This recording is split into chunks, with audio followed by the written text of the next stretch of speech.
बहुत ही सम्मानित बड़े पत्रकार हैं।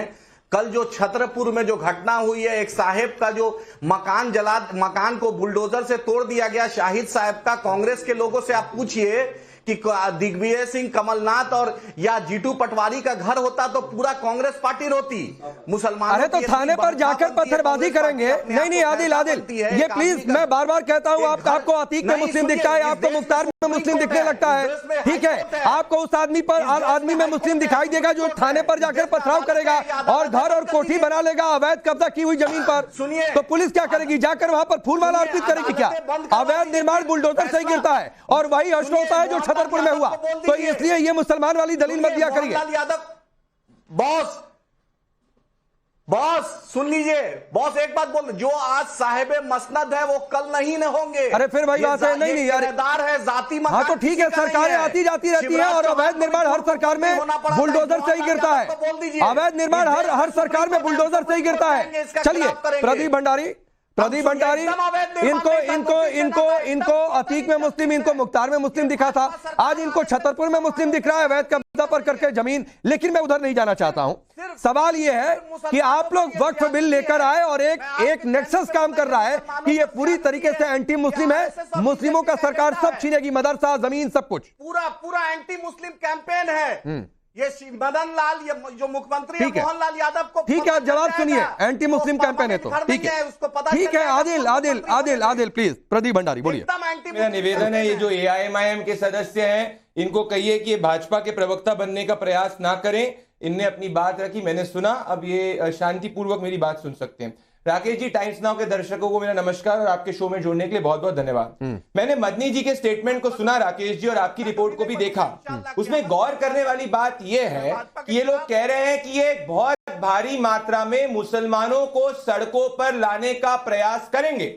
ये सोच क्या है राकेश जी? ये वही सोच है जो मैं आपको दिखाना चाहता हूं। ये फोटो अगर आपको याद होगा, जब दिल्ली एंटी हिंदू दिल्ली दंगे हुए थे, जिसपे हाईकोर्ट ने कहा था, जिसमें कोर्ट ने कहा था कि एक प्री प्लान्ड कॉन्स्पिरेसी है, इसमें मासूमों की जान गई थी और IB के ऑफिसर की जान गई थी। मतलब साफ है कि इन सभी लोगों का मकसद यह है कि देश जले और ये मुसलमानों के अंदर एक इंप्लिसिट फियर की भावना पैदा करे। अगर ये फ्रिंज होता तो मेरे को दिक्कत नहीं होती राकेश जी, पर इसी स्टेटमेंट के अंदर ये क्या कहते हैं? ये राहुल गांधी की तारीफ करना शुरू करते हैं और कहते हैं कि राहुल गांधी जैसे नेता संविधान की बात करते हैं। मतलब साफ है कि मुसलमानों में झूठ फैलाने का जो प्रयास किया जा रहा है, क्या ये कहा जा रहा है कि लोग सड़कों पे आ जाएंगे, मुसलमान सड़कों पे आ जाएंगे, ये वही साजिश है जो anti CA, anti Hindu rights के वक्त हुई थी, जो CA में दिल्ली राइट्स जिसमें जले थे। अब मैं कहता हूं ये वक्फ की बात करते हैं। ये है 1500 साल पुराना मंदिर, मुझे बताइए कि इस पे वक्फ ने अपना राइट करा था? क्या सवाल नहीं होना चाहिए कि इस पे कैसे हो सकता है? ये है ITC का होटल, क्या सवाल नहीं होना चाहिए कि ये कैसे वक्फ की प्रॉपर्टीज में क्लेम कर सकती है? ये है दूसरा ITC का होटल, क्या नहीं होना चाहिए?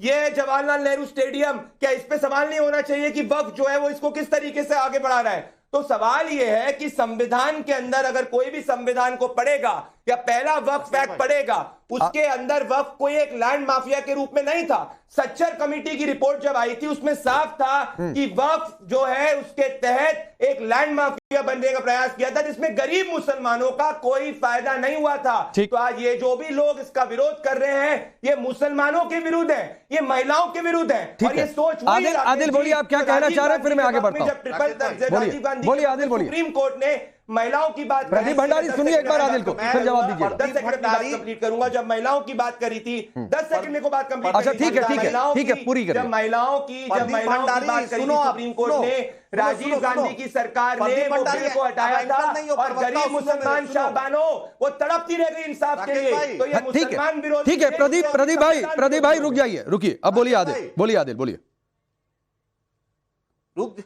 राकेश भाई, पटेल आंदोलन, गुजर आंदोलन, मराठा आंदोलन इस देश में हुआ और जबरदस्त रेल की पटरी, ट्रेन को जलाया गया, अग्निवीर में ट्रेन को जलाया गया। बतलाइए कहां भाजपा ने बुलडोजर और घर चलाया है? औकात है तो भाजपा के नेता से पूछिए कि बतलाए। ये प्रदीप भंडारी कल तक एंकरिंग करता था, ये भाजपा का प्रवक्ता बन गया। क्या ये प्रदीप भंडारी जानेगा? बतलाए। गुजर आंदोलन, पटेल आंदोलन, मराठा आंदोलन, आदिल सुनिए, आदिल एक मिनट प्रदीप भंडारी आ रहा हूं, प्रदीप भंडारी एक मिनट आ रहा हूं। आदिल हसन एक मिनट सुनिए ना, सुनिए आदिल अरे आदिल आदिल आपको 1 मिनट दूंगा, रुक जाइए पहले। आदिल आदिल हसन प्लीज प्लीज, आपको प्रदीप भंडारी को जो कहना हो कहिए, लेकिन एक मर्यादा के दायरे में शब्दों का किस तरीके से चयन करना है वो ध्यान रखिए। प्रदीप भंडारी कल क्या करते थे, आज क्या कर रहे हैं, आप जिन लोगों के साथ बैठे हुए हैं और जिन पार्टियों के साथ में हैं, कई सारे उसमें ऐसे नेता हैं जो कल तक पत्रकारिता कर रहे थे और जाकर उसके बाद नेतागिरी करने लगे।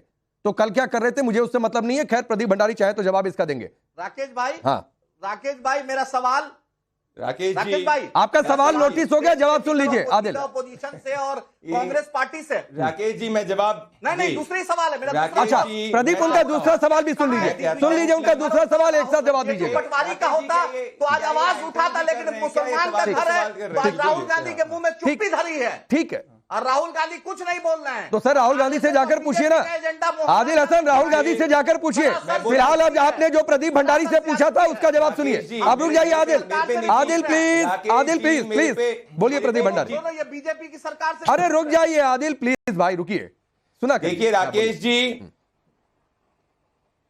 राकेश जी मेरे संस्कार और मेरी प्रवृत्ति जिस निम्न स्तर की भाषा आदिल जी प्रयोग कर रहे हैं उस निम्न स्तर की भाषा पे मैं नहीं जाना चाहता। इनके लीडर असदुद्दीन ओवैसी उनको शायद इसी तरीके की भाषा सिखाते हैं, क्योंकि इनके नेता कहते हैं कि 15 करोड़ बता देंगे 100 करोड़ को।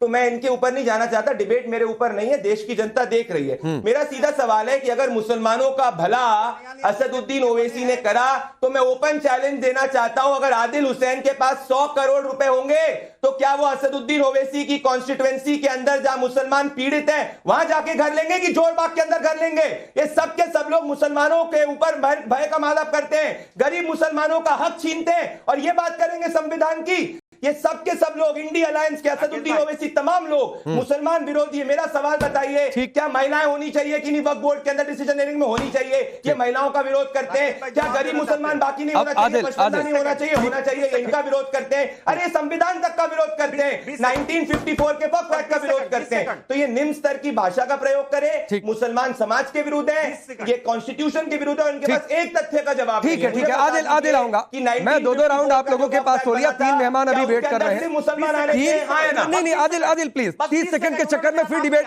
नहीं, फिर मुझे प्रदीप भंडारी पर जाना पड़ेगा। रुक जाइए ना उसका रिप्लाई लेने के लिए। एक मिनट रुक जाइए आदिल प्लीज, मैं आपको समय दे दूंगा। उस पर नहीं बोलेंगे। अच्छा रियलिटी ओवैसी साहब पर बोलेंगे। बोलिए 20 सेकंड बोलिए 20 सेकंड बॉस बोलिए। बस मैं ओवैसी साहब के बारे में आपको बता दूं कि अकबर ओवैसी साहब 18,000 बच्चे को फ्री में पढ़ा रहे हैं और 6,000 बच्चियां को फ्री में पढ़ा रहे हैं। ठीक है, उतना हिंदुस्तान में कोई भी बच्चों को फ्री में पढ़ाओ, बड़ी बड़ी कोटियां लेके 100 करोड़ रुपए अगर आएंगे तो दिल्ली के जोरबाग में क्यों आते हो? दिल्ली के जोरबाग में क्यों आते हो? अपने मुसलमानों की स्थिति को देखो और 15 करोड़ को 100 सड़क पे लाने की बात करते हो और पीछे से टैसिड अलायंस राहुल गांधी के साथ में करते हो। ठीक है, अब रुक जाइए प्लीज प्लीज प्लीज। आप दोनों लोग अब नहीं बोलेंगे।